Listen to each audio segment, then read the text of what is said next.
నమస్తే. నేను journalist Sai. So, మొత్తానికి దేశవ్యాప్తంగా అసెంబ్లీలు, పార్లమెంట్‌ల నియోజకవర్గాల పునర్విభజన జరగబోతుంది. దాదాపుగా 50% దాకా సీట్లు పెంచే అవకాశం ఉన్నట్టుగా చెప్తున్నారు. సో, మొత్తం అసెంబ్లీ నియోజకవర్గాలు, పార్లమెంటరీ నియోజకవర్గాలు 2 కూడా 50% మేర సీట్లు పెరిగే అవకాశం ఉంది. సో, మన తెలుగు రాష్ట్రాల్లో, మన ఆంధ్రాలో కూడా సీట్లు 50% పెరిగే అవకాశం కనిపిస్తుంది. అయితే ఇక్కడ చాలామందిలో ఉన్న డౌట్ ఏంటంటే, ఓవరాల్‌గా అంటే మనకి 175 నియోజకవర్గాలు ఉన్నాయి కాబట్టి 175లో 50% అంటే దాదాపుగా 263 స్థానాలు పెరుగుతాయి కదా! ఎట్లా పెంచుతారు? అంటే ప్రతి నియోజకవర్గంలో 50% పెంచుకుంటూ వెళ్ళిపోతారా? లేకపోతే జనాభాని బట్టి పెంచుతారా అనేది ఒక డౌట్. ఇప్పుడు ఉదాహరణకి సపోజ్ మనకిక్కడ శ్రీకాకుళంలో 10 నియోజకవర్గాలు ఉన్నాయనుకోండి.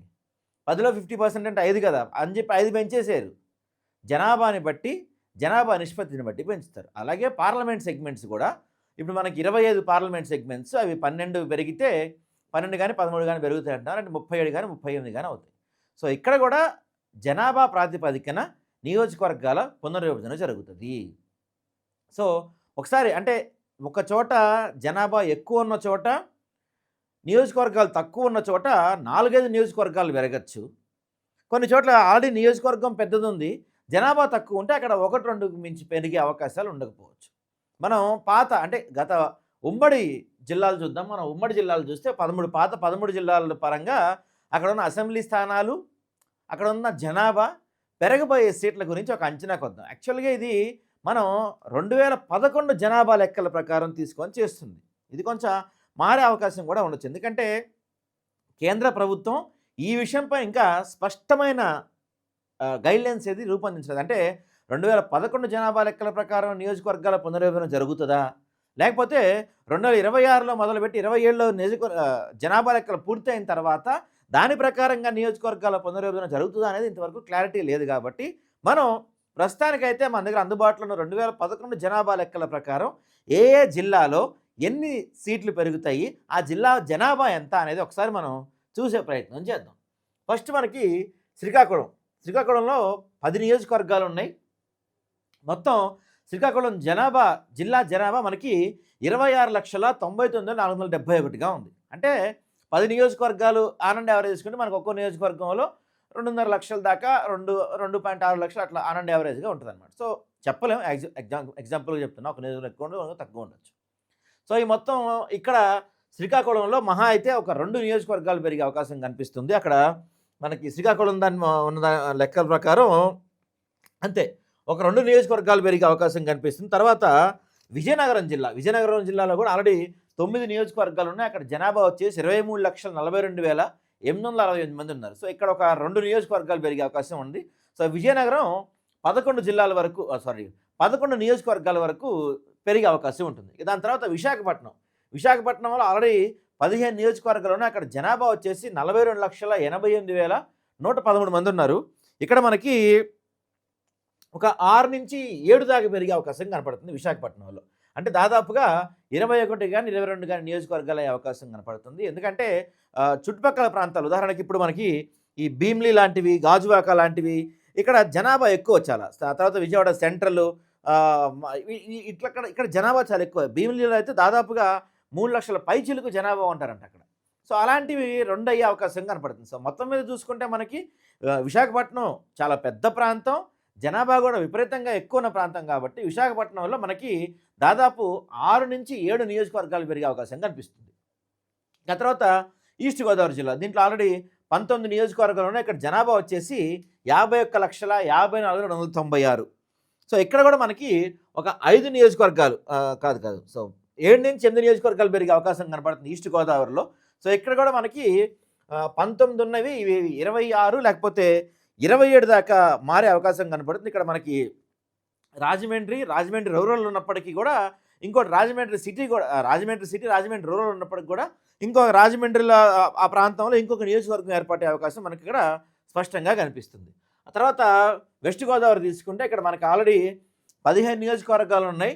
39,36,966 జనాభా ఉన్నారు ఇక్కడ.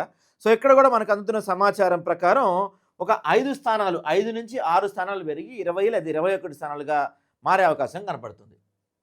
ఈ తర్వాత కృష్ణా డిస్ట్రిక్ట్‌లో అంటే ఇక్కడ 16 నియోజకవర్గాలు ఉన్నాయి. ఇక్కడ జనాభా వచ్చేసి 45,17,398 మంది.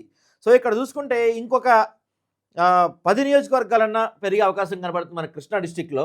జనాభా కొంచెం ఎక్కువ ఉన్నారు కాబట్టి ఒక 4 10 కాదు ఒక 4 పెరిగి 4-5 వరకు పెరుగుతాయి కృష్ణా డిస్ట్రిక్ట్‌లో అని చెప్తున్నారు. ఎందుకంటే ఈ విజయవాడ దగ్గర ఆల్రెడీ ఇప్పటికే విజయవాడ ఈస్ట్, సెంట్రల్, వెస్ట్ ఉన్నప్పటికీ విజయవాడ సౌత్ గానీ ఆ తర్వాత ఇంకా 2, 3 ప్రాంతాలు కూడా అక్కడ మంగళగిరిని కూడా 2 నియోజకవర్గాలుగా చేసే అవకాశం కనపడుతుంది.